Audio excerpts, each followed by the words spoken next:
How to add a custom domain to your Wix website. So if you have recently created your website, then you should be able to have this setup right here, wherein you can connect a custom domain depending on which domain you want to use. It can be .com, .site, .online, .store. So it totally depends on you. So when you click on this Let's Go right here, you should be able to connect this particular domain. And if you can see this available, you can click on this Make It Yours right here. So if you don't have this setup right here, then what you can do is you can scroll and click on this settings right here.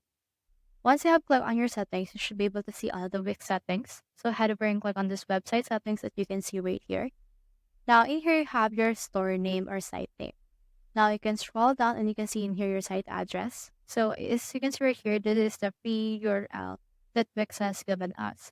But as you can see, it is actually quite long.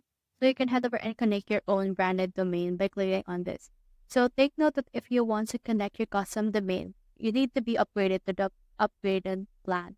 Like for example, the business plan of Wix. When you click on that particular text, you should be able to upgrade your site with a premium plan for Business Elite, Business, Core, or Lite. As you can see, they have free domain subscription for 1 year, and you just need to pay it on the second year. So that's how you add a custom domain to your Wix website. Hope we helped.